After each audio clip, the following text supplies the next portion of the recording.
snipers will just start shooting Palestinians through the head when they enter territories that that the Israelis don't want them to enter. Um, when other Palestinians come to collect the bodies, they're shot dead too. Mm, And then eventually, the Israelis don't deal with the corpses. So yeah. dogs come to eat the corpses. And then eventually, Palestinians understand that it's a capital offense, it's a Mm, mortal risk to enter these territories. And that's kind of how it works. And these press reports have indicated, that mm.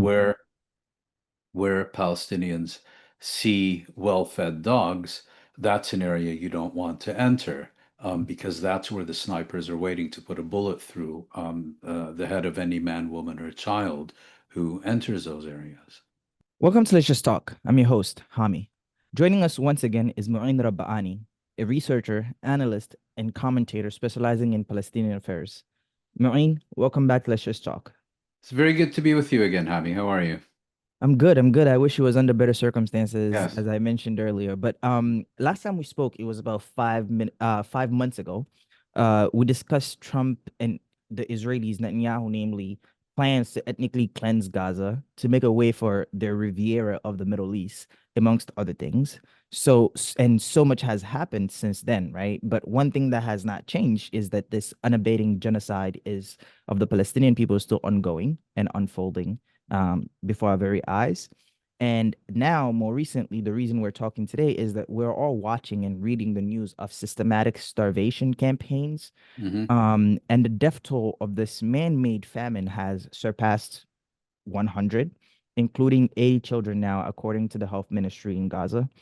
And I wanted to begin this interview by having you paint a picture of what's happening on the ground for those who may not be paying attention or seeing what's happening every day on their smartphones like the rest of us.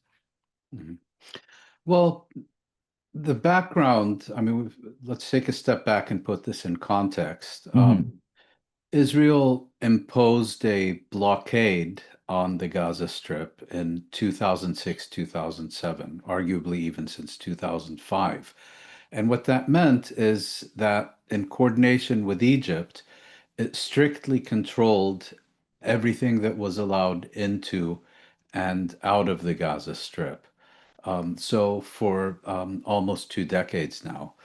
In October of 2023, it imposed a siege on the Gaza Strip, which meant that it transitioned from strictly controlling entry and exit into the Gaza Strip to prohibiting the entry and exit of goods and supplies and people from the Gaza Strip. Hmm. Now, eventually, it did allow aid agencies, particularly specialized agencies of the United Nations, to operate on a minimal basis.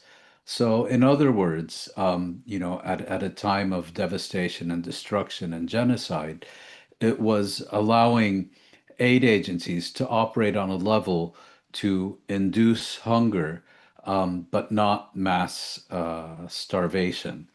Then, on March 2nd, when Israel unilaterally abrogated the January ceasefire agreement with the Palestinians, it then imposed a hermetic siege again on the Gaza Strip. And this time, it comprehensively prohibited the entry of anything into the Gaza Strip. Hmm. Not a drop of water, not a loaf of bread, not a drop of fuel, not even an aspirin, as far as medical supplies are concerned. The issue was not whether Israel would provide aid to Hmm. the Palestinians in the Gaza Strip, even though it has a positive legal obligation to do so Right. under international law as an occupying power. But, people understand what Israel is and how it behaves, so no one was asking it to fulfill its obligations.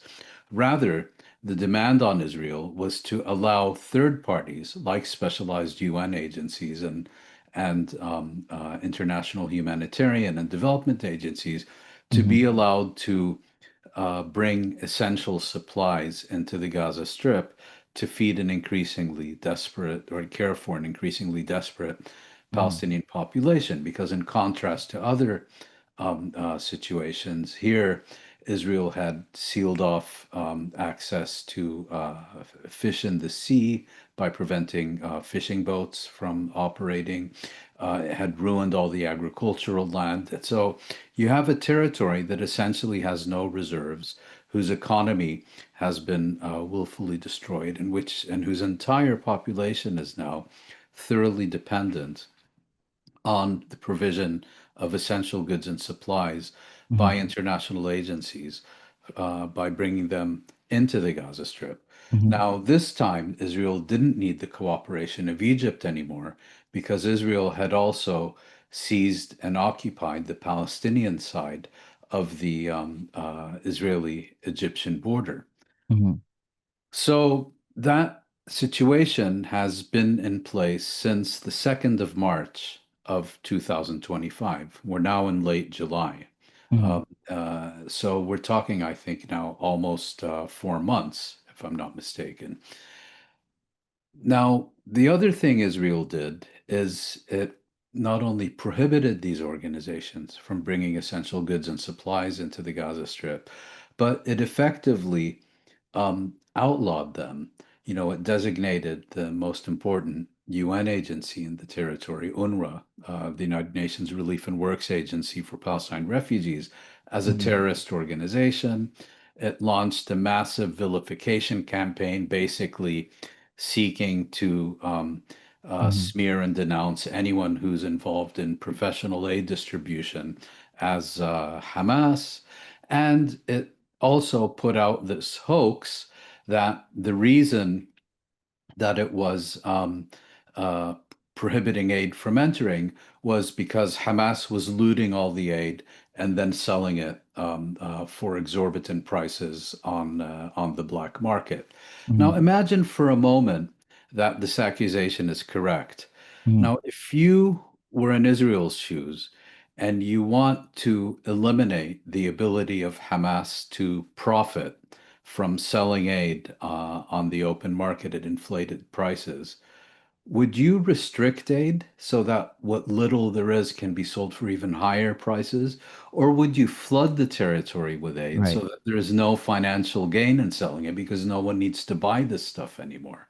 But Mhm. that was the hoax, and all these aid agencies have repeatedly made clear that Israel has not provided any evidence Mhm. to them, whether publicly or privately, of aid being seized by Hamas. The evidence we do have of looting of aid is by militias set up, armed, and supplied by Israel and operating under its supervision.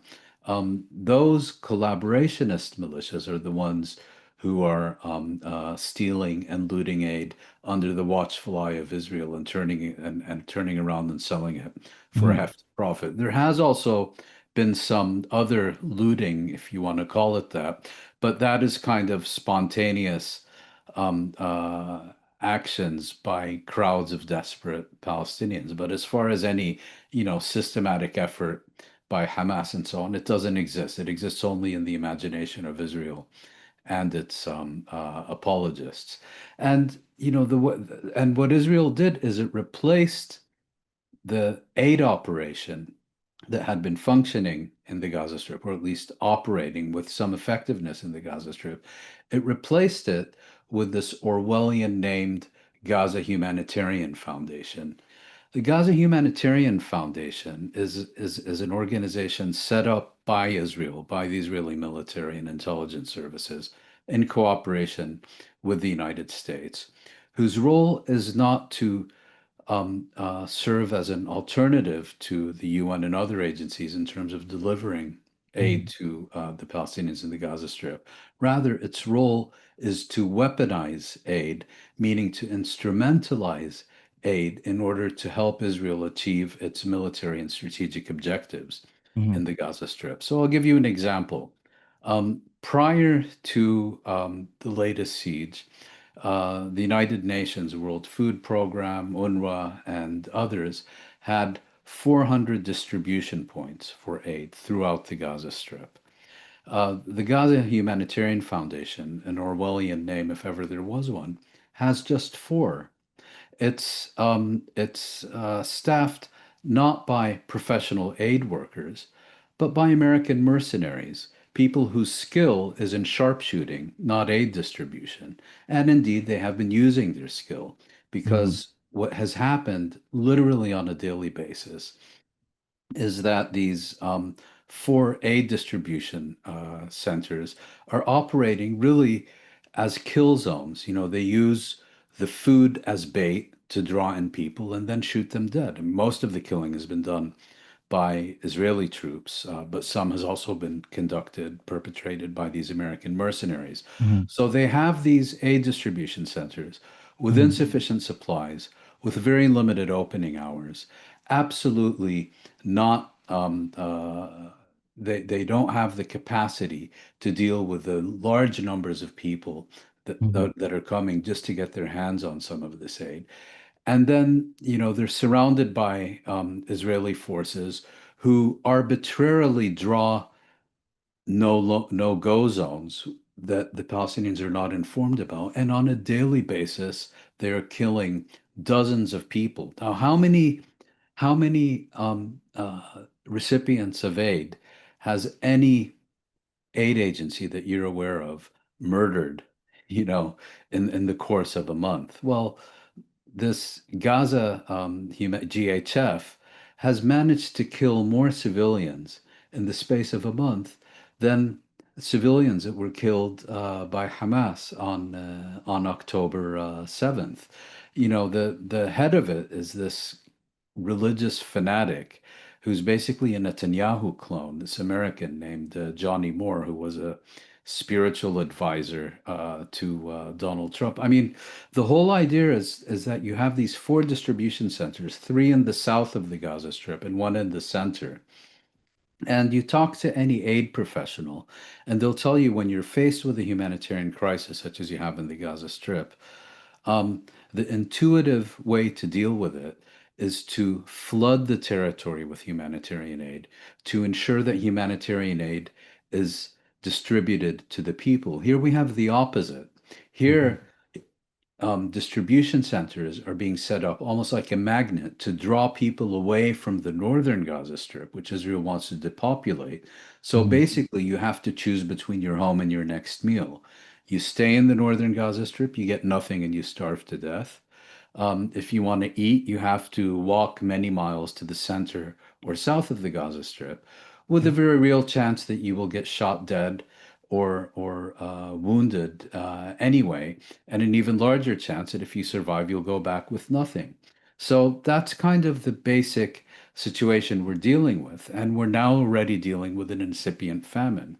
Alex Deval, who's a world-leading authority on famines, whether natural or man-made, has stated very clearly that the only comparative examples he can think of with respect to what is now going on in the Gaza Strip is a Nazi siege of Leningrad and the Dutch hunger winter of 1944 when it was still under German occupation. Of course, there have been many famines Mhm. with much larger numbers of people affected by famine and dying from it. But what you have here is the rapidity with which people began to reach starvation levels, and more importantly, the manner in which it has been engineered and managed by Israel down to the minutest detail has Mhm. no contemporary similar what do you call it, an analogy. Similarity. Yep. Yeah, it has no contemporary similarity. And we're rapidly now approaching the phase Mhm. where famine deaths are going to exceed violent deaths. I mean, you know the way these things work. You know, people get hungry, then they starve, then a few die, and then in a very short period of time, very many more begin to die.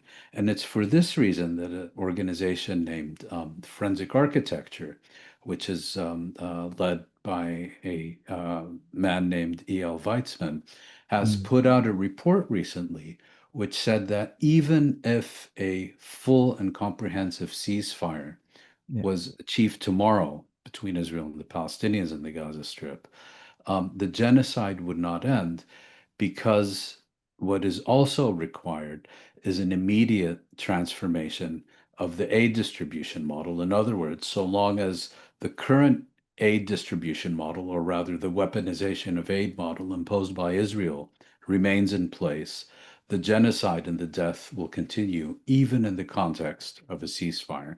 Yeah. Yeah. Such eloquent way to put all of this. And just to, summarize everything you said and, touch on each of the subsequent points that you raised.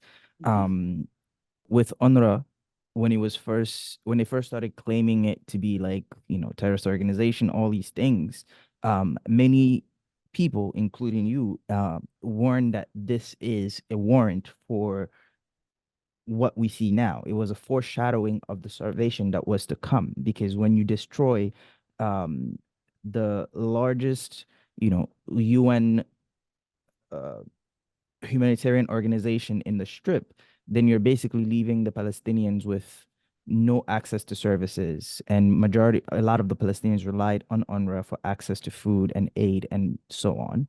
I'm wondering if you could tell us about these new militias that were set up by Israel. For you raised the fishermen getting shot.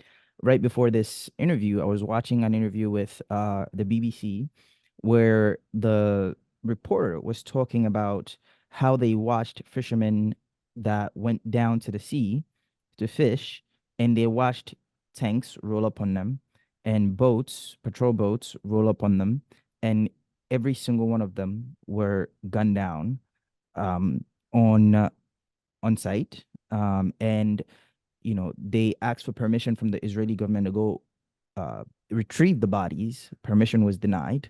So it took hours, and the family members of those fishermen that went down to sea um, took it upon themselves to go down and risk their lives and retrieve the bodies of their family members that were killed for attempting to, get food for their families. Mhm. Um, Wondering if this is a new phenomenon or a continuation of a of a policy that has long existed. Oh, Um, you talked about the Gaza Humanitarian Foundation. Um, as you said, over 900 people, more than 1,000 have been killed there so far. Wondering if you started talking about the way in which they have broken up the Gaza Strip into killing mhm. fields. Mhm. If you can draw more insight for us about what that looks like, that would be great as well, because I don't think many people understand the systematic nature of the way in which the demolition of the strip has taken place and the way in which they've set up these points of like killing fields. So you go into it, whether you're a child, an adult, innocent or not, you're killed right away. And the last thing I will say is um, even the naming, the dystopian nature of naming it humanitarian foundation. In our last interview, you mentioned that what's taken place in the Gaza Strip is a concerted, systematic, orchestrated campaign to transform the question of Palestine from a fundamentally political issue about the rights of a people to self-determination, of a dispossessed and occupied people, into a humanitarian question. And we see that now. The question is no longer about the rights of the people in the strip, but more about like we need humanitarian aid, which immediately, absolutely, we need that. We need a ceasefire and all those things. But from 5 months ago to now, the way you frame that, I see like in the discourse, it has completely changed. It's no longer about that fundamental question this issue is originally about. It's all about turning it into a humanitarian issue. Let's begin um with the new militias that have been set up by Right. Israel. And then So, yeah. so what you have is, um, y- there have been various militias emerging outside the control of the Hamas-dominated government and the movements that are active in the Gaza Strip since 2023. There were some previously. For example, ISIS tried to set up shop in Rafah in the southern Gaza Strip about a decade ago, and it was crushed by Hamas. And now what we've seen is a new militia. It's more a gang really than a militia because it doesn't really have a political agenda. Um, and it's led by a convicted drug dealer who served time in prison after being convicted of drug dealing. His name is Yasser Abu Shabab.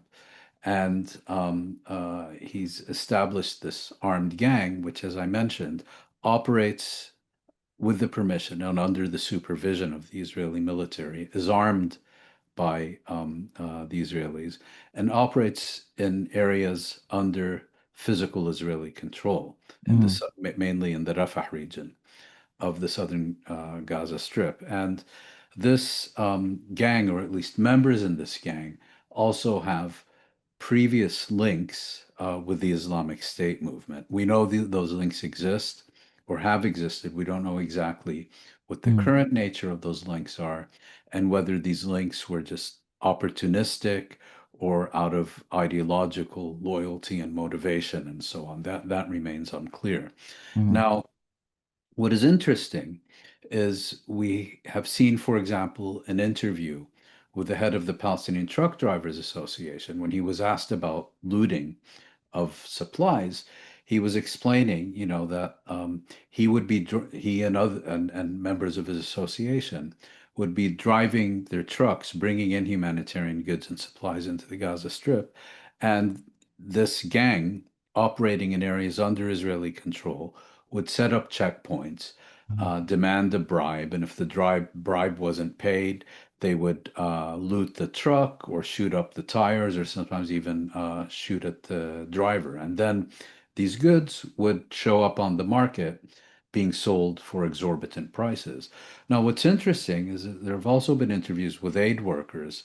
I unfortunately can't remember from which organization, who pointed out that when a suspension of hostilities was reached in January, this looting suddenly ceased because Hamas was able to reassert its governmental authority, and its police forces actually either arrested or summarily executed Mm-hmm. a number of these looters and gang members when they were once again able to operate. So, it's kind of it's not even a policy of divide and rule, because the reason I'm saying it's not a policy of divide and rule is because this isn't a militia with Yeah. a social base or a political program. It's really a gang of gangsters. Mm-hmm. And I've seen it described in the media as a tribal militia. Well, no, it's not, because the leader of this group, Yasser Abu Shabab, and a number of his leading members have all been disowned by their own family. So it's not a tribal militia. It's not a clan militia. It's a gang of gangsters in which the only thing holding it together is the greed of its members and the Israel. sponsorship of their Israeli masters. And second, let's touch on the history of Gazans being unable to fish on their own shores. What's interesting, I mean, if you go back to 1948, when the Gaza Strip was first formed, in 1948, Gaza was administered by Egypt, which means that between 1948 and 1967, um, the fishermen of Gaza, and fishing has always been an important economic sector in the Gaza Strip, the fishermen of Gaza had access to not only the coast off the Gaza Strip, but also the coast off the Sinai Peninsula. And after 1967, that continued because Israel occupied not only the Gaza Strip, but Mhm. also the Sinai Peninsula. So you're dealing with a situation where between 1948 and 1981, when Israeli troops finally left Harish in the northern Sinai Peninsula, 81, it might have been 82, Mhm. for decades, Palestinian fishermen in the Gaza Strip had access to this very long coastline. After 81, 82, they no longer did. They could only use the Gaza coastline, and their access to the Israeli coastline had always Mhm. been restricted. Now, fast forward to the 2000s, and it's true that in 2005, Israel withdrew its settlements and its military bases from the Gaza Strip. Mm-hmm. But as the custodians of the Fourth Geneva Convention and every other serious organization that has issued an opinion on this has concluded, Israel remained in occupation of the Gaza Strip because it continued to control the borders, the airspace, and crucially, the maritime territory in front of the Gaza Strip, the coast. And what you would see is that Israel, under the pretext of seeking to prevent weapons smuggling, Mm-hmm. would always seek to limit how far out Palestinian fishermen could go. So, for months it would be 3 miles, then they would allow 6 miles, then it would only be 3 miles again, and so on. And on a regular basis, the Israeli Navy would shoot up Palestinian fisher boats. And we're not talking, about sophisticated frigates. We're talking basically about quite rudimentary, on the whole, quite rudimentary wooden fishing boats, and fishermen would be killed and so on. Mm-hmm. Um, since October of 2023, Israel has bombed and destroyed the fishermen's harbor in the Gaza Strip. It has destroyed most of the fishing boats. And most recently, and remember, we're not only talking about a lack of food in the Gaza Strip, we're also talking about a lack of fresh water. And we're talking now in July, the height of a very hot summer. It Mm-hmm. has also given a blanket order that no Palestinians are allowed to enter the sea, whether it's to fish for a meal or even just to dunk in the water to cool off. The sea is off limits to every Palestinian man, woman, and child, and entering it is considered a capital offense. And that's the background to the question you asked. Yeah. And lastly, could you briefly touch on the way in which the strip has been broken up into killing fields? Well, so if I understand your question correctly, so what Israel has done, it has physically occupied larger and larger portions of the Gaza Strip. But what it has also done is it has um, occupied a number of east-west corridors. So the Gaza Strip is a narrow rectangular strip of land, let's say running north to south. Mm-hmm. And what Israel has done is plow a number of corridors going east to west so that the northern Gaza Strip is separated from the center is separated from the south, and then these in turn are compartmentalized as well. Mm-hmm. And what it has done is it has designated certain areas as no-go, but these are often not communicated to Palestinians and in Israeli press. What has emerged is that the boundaries of these no-go areas are publicized is that snipers will just start shooting Palestinians through the head when they enter territories that that the Israelis don't want them to enter. Um, when when other Palestinians come to collect the bodies, they're shot dead too. Mm-hmm. And then eventually, the Israelis don't deal with the corpses. So Yeah. dogs come to eat the corpses. And then eventually, Palestinians understand that it's a capital offense, it's a Mm-hmm. mortal risk to enter these territories. And that's kind of how it works. And these press reports have indicated, that Mm-hmm. where Palestinians see well-fed dogs, that's an area you don't want to enter, because that's where the snipers are waiting to put a bullet through the head of any man, woman, or child who enters those areas. Wow. Um, amidst all of this, there are two attempts. I don't know if we call them hopeful, but things taking place simultaneously. We had the Hague Group in Bogotá, which convened in Colombia, and they had several countries, about 28 of them, that came together to sort of address the situation in Palestine and Gaza specifically, and call an end to the genocide. And we also have the Handala Freedom Flotilla, which is a group of activists that are attempting to break the siege um, around Gaza.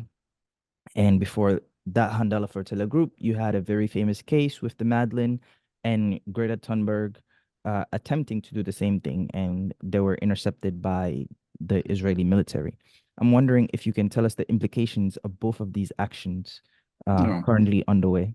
Well, these freedom flotillas, as they're known, actually began during the previous decades.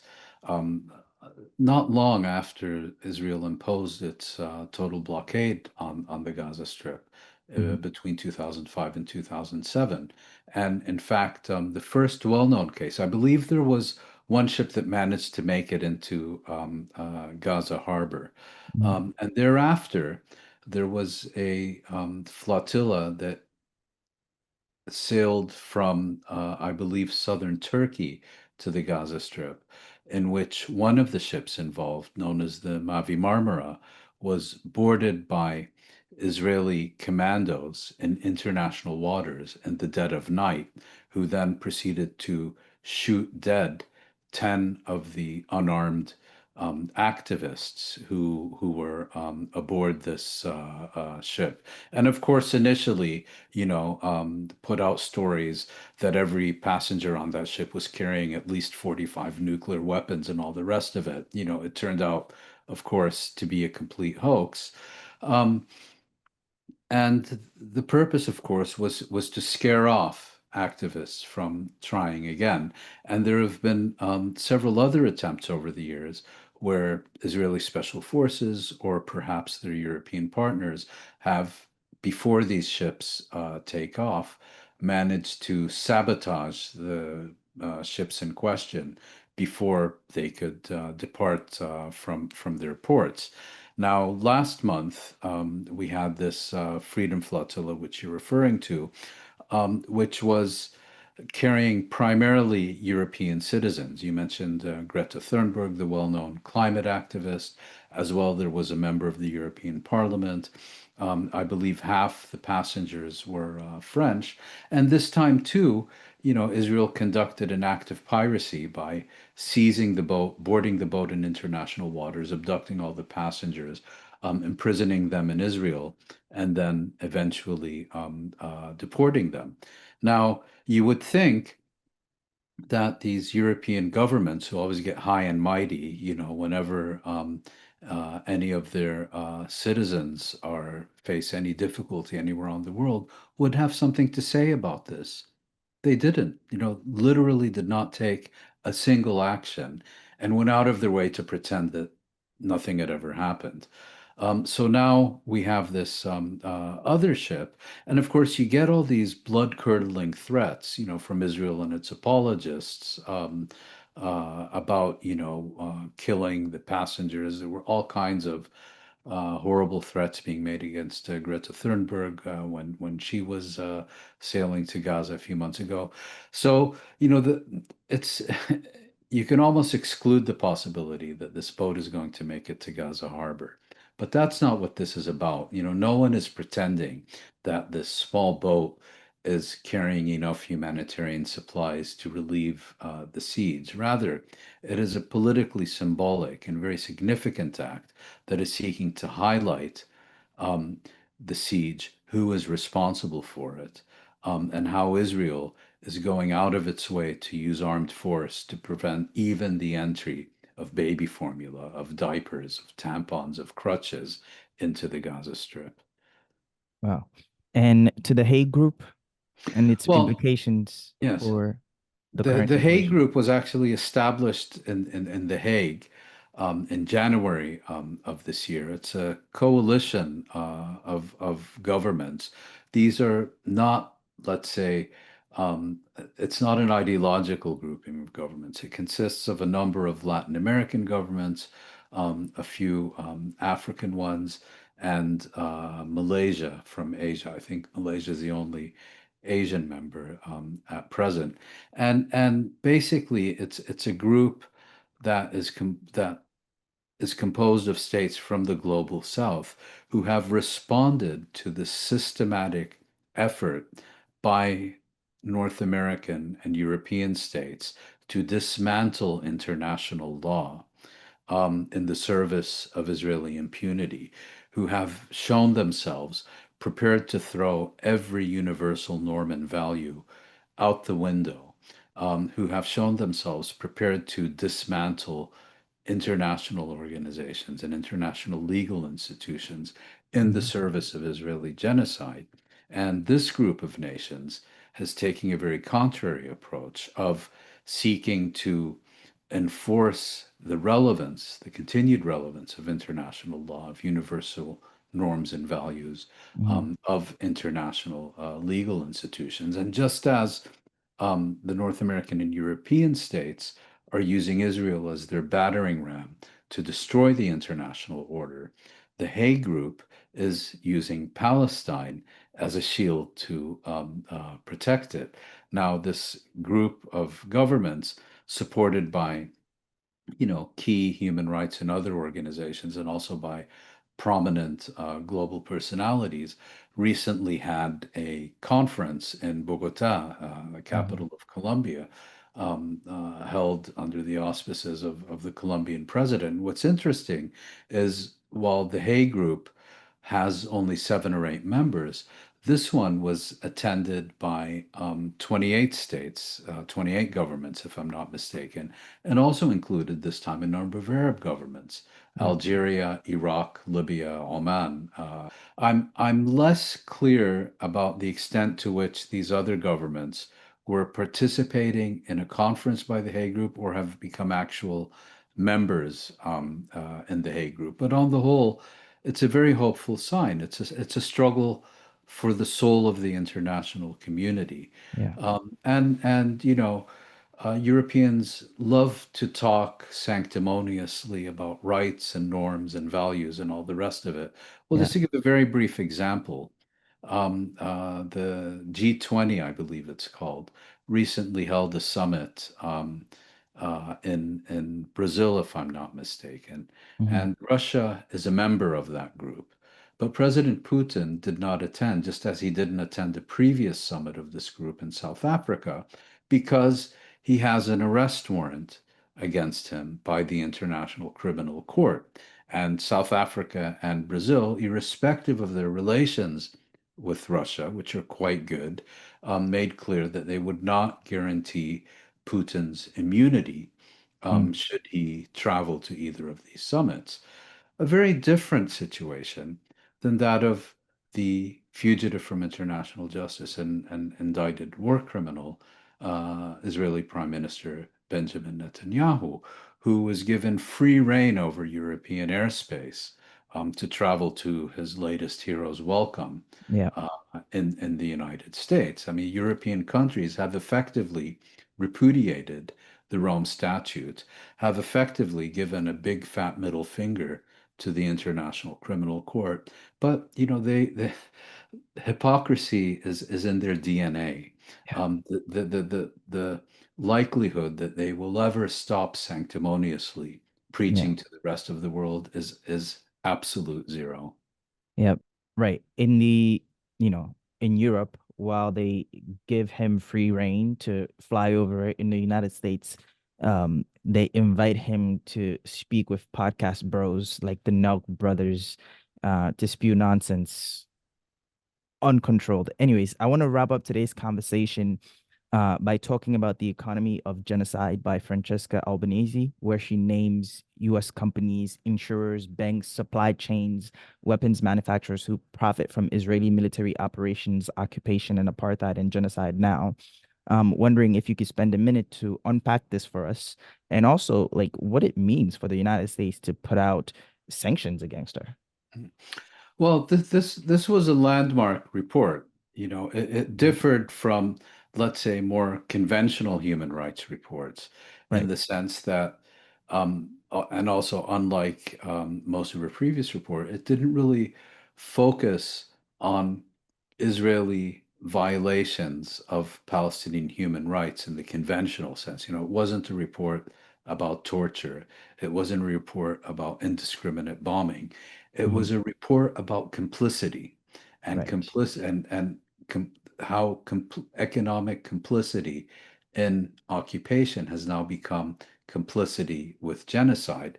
Right. And its focus was not only on Israel, but more importantly, on how foreign companies are Mm-hmm. directly participating and are complicit in Israel's genocide by providing it essential goods and services, and not only providing it essential goods and services, but profiting from genocide by being able to sell these goods and services. And so and as you said, it names very specific names of foreign companies and corporations that are directly involved in assisting and providing for this for the Gaza genocide. And it's quite telling, that the United States, which has been against Francesca Albanese, the special rapporteur from the outset, they've been against every special rapporteur. As far as the United States and the West is concerned, the only country in the universe with a perfect human rights record is Israel. And therefore, the idea that anyone would ever investigate Israel's human rights record is a travesty in and of itself. And so they denounce Francesca Albanese for being an anti-Semite, her predecessor, Michael Link, for being an anti-Semite, his predecessor, the Jewish jurist Richard Falk was also an anti-Semite. Everyone's an anti-Semite who investigates. But you go beneath the surface, and yes, they can't stand the special rapporteurs, but they want the office dismantled. Whether it's Mickey Mouse or Jesus Christ, they don't want anyone in this office, because the idea that Israel's human rights record should be investigated or examined, that for them is a travesty. Because as far as they're concerned, you know, um, Israel has a perfect human rights record and it can never be exposed. But having said that, what's telling is that neither any of Francesca Albanese's predecessors, even during the first Trump administration, nor any of Francesca Albanese's previous reports produced the kind of backlash and temper tantrum that Mm-hmm. we've seen with regard to her latest report. And the reason is very clear. It has nothing to do with Israel.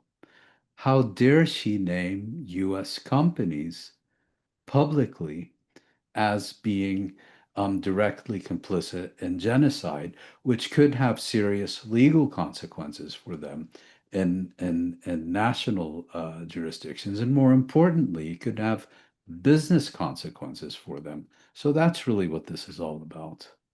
Mouin, thank you so much for joining me on Let's Just Talk, and thank you for continuing to be a voice of clarity during these critical um, moments. And we look forward to learning from you again in the future. Thank you. It was good speaking with you, and I look forward to it.